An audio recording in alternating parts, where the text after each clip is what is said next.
दोस्तों, वैज्ञानिक भले ही यह दावा करते हों कि क्रोध करना पूरी तरह सामान्य बात है।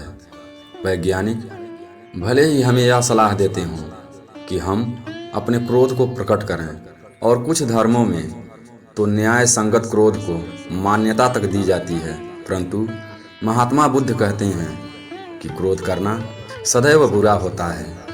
क्रोध से हमें बचना चाहिए, क्योंकि क्रोध हमेशा नुकसान ही पहुंचाता है।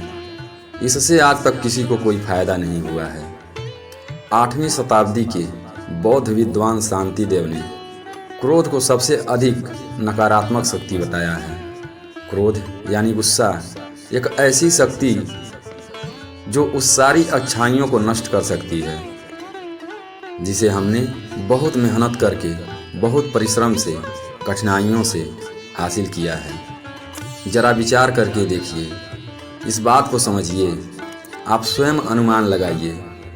पल भर का क्रोध और किसी व्यक्ति के पास उस समय किसी हथियार का मौजूद होना उस व्यक्ति के भविष्य को पूरी तरह तहस नहस कर सकता है, बर्बाद कर सकता है, बदल सकता है, और उसका स्वतंत्र जीवन सलाखों के पीछे कर सकता है। दिन प्रतिदिन के जीवन का एक और उदाहरण यह हो सकता है कि क्रोध उस दोस्ती और भरोसे को तोड़ सकता है जिसे बनाने में हमें कई साल लगे हों। गुस्सा आना सभी को आम बात ही लगती है। आपको कोई भी बात बुरी लगी या किसी का बर्ताव पसंद नहीं आया तो गुस्सा आ ही जाता है। आप उस बात को लेकर बैठ जाते हैं। सुबह से लेकर रात तक वही बात आपके दिमाग में घूमती रहती है। दोस्तों, अधिकतर आप लोग अपने आसपास देखते ही होंगे कि क्रोध के कारण व्यक्ति अनर्थ कर बैठता है और पश्चाताप उसे बाद में होता है, जिसका कोई लाभ नहीं मिलता। इसलिए हमें क्रोध नहीं करना चाहिए। असल मायने में क्रोधी व्यक्ति को अछूत माना जाता है और उसे अकेला छोड़ देना चाहिए। क्रोध करने से तन, मन और धन तीनों की हानि होती है। क्रोध से ज़्यादा हानिकारक कोई और वस्तु नहीं है। आइए इसे बुद्ध कहानी के माध्यम से विस्तार से समझते हैं। इससे पहले कि आप कहानी में खो जाएं, हमारे चैनल को सब्सक्राइब जरूर कर दें और बेल आइकन को दबाकर ऑल पर क्लिक करें ताकि अगली वीडियो का नोटिफिकेशन आपको मिलता रहे। आइए बिना देरी किए कहानी शुरू करते हैं। बहुत समय पहले की बात है। एक दिन गौतम बुद्ध अपने शिष्यों के साथ एकदम शांत बैठे हुए थे। महात्मा बुद्ध को शांत बैठे देख शिष्यों को लगा कि लगता है कि उनका स्वास्थ्य ठीक नहीं है। तब एक शिष्य पूछता है, हे महात्मा, आज आप मौन क्यों बैठे हैं? या हम सब शिष्यों ने कोई गलती की है जिसके कारण आप इतना शांत बैठे हैं? महात्मा बुद्ध शिष्यों को कोई जवाब नहीं देते हैं और मौन ही रहते हैं। तभी एक व्यक्ति जोर जोर से चिल्लाते हुए कहता है, हे महात्मा, आखिर क्यों मुझे इस सभा में बैठने नहीं दिया जा रहा है? महात्मा बुद्ध उसकी बातों को अनसुना करते हुए अपनी आंख बंद कर लेते हैं और अपने ध्यान में मग्न हो जाते हैं। तभी वह व्यक्ति फिर चिल्लाकर कहता है, आखिर मुझे सभा में बैठने की अनुमति क्यों नहीं दी जा रही है? तभी एक शिष्य उस व्यक्ति का पक्ष लेते हुए कहता है, हे महात्मा, उस व्यक्ति को इस सभा में आने की अनुमति दी जाए। तब महात्मा बुद्ध अपनी आंखें खोलते हैं और कहते हैं, वह व्यक्ति एक अछूत है और अछूत को इस सभा में आने की अनुमति नहीं दी जा सकती। महात्मा बुद्ध के इन बातों को सुनकर सभी शिष्य आश्चर्यचकित में पड़ जाते हैं, आश्चर्यचकित हो जाते हैं, क्योंकि किसी के लिए महात्मा बुद्ध अछूत शब्द का प्रयोग नहीं करते थे। यह तो सबको एक समान, एक नज़र से देखते थे। इसी बात को लेकर शिष्य काफ़ी हैरान थे कि आज उन्होंने यह क्यों कहा कि वह अछूत है, पर सभी शिष्य मौन थे। परंतु महात्मा बुद्ध सभी शिष्यों के मन की भाषा को समझते हुए उन्होंने कहा, आप लोग आश्चर्य में ना पड़ें, वास्तव में वह एक अछूत ही है। इस पर कई शिष्य बोले, हमारे आश्रम में जात पात का कोई भेदभाव नहीं। फिर वह अछूत कैसे हो गया? तब महात्मा बुद्ध ने समझाया, आज वह क्रोधित होकर आया है। क्रोध से जीवन की एकाग्रता भंग होती है और मन अशांत रहता है। क्रोधी व्यक्ति प्रायः मानसिक हिंसा कर बैठता है।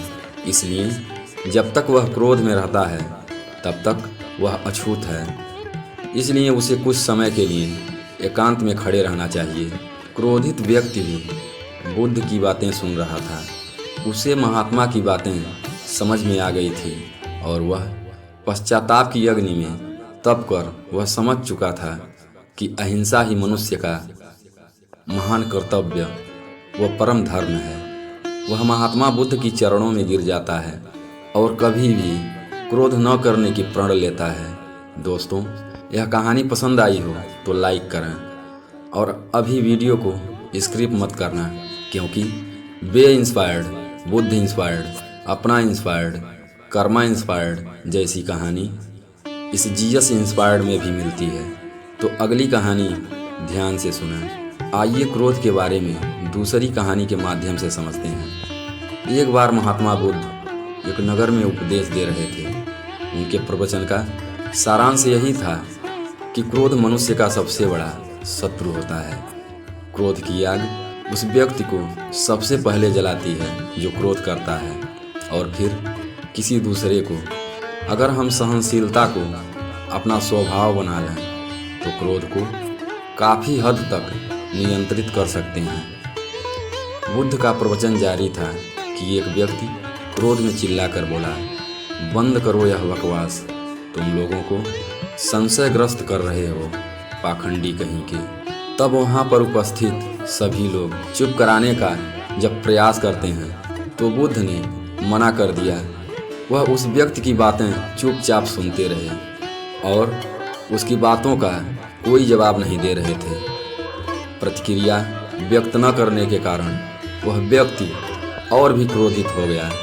बड़ी देर तक उसने उल्टा सीधा बोला, फिर वहाँ से बाहर निकल गया।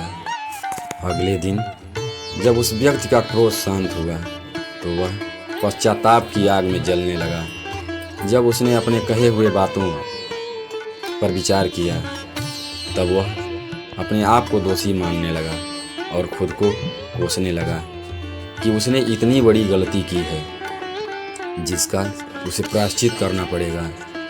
उसने गौतम बुद्ध को तलाशने की कोशिश की, पर तब तक महात्मा बुद्ध आगे बढ़ चुके थे। खोजते खोजते किसी तरह वह बुद्ध तक पहुंचा और उनके पैरों में गिरकर क्षमा मांगने लगा। हे प्रभु, मुझे क्षमा कर दीजिए। मैंने कल आपसे अनाप शनाप बातें की थी, आपका अपमान किया था, आपको बहुत भला बुरा कहा था। इस पर बुद्ध कहते हैं, अरे बीते हुए कल को तो मैं वहीं छोड़ आया, तुम उस बीते हुए कल में आज भी फंसे हुए हो। उस बीते हुए कल से छुटकारा पाओ और आज एक नई शुरुआत करो। पश्चाताप की अग्नि में जलकर अब तुम निर्मल हो चुके हो। शपथ लो कि आगे क्रोध नहीं करोगे। बुद्ध ने उस व्यक्ति को आशीर्वाद दिया और उसके बाद धीरे धीरे उसके व्यक्तित्व में सकारात्मक परिवर्तन हुए। वह क्रोध पर विजय पाने में सफल रहा।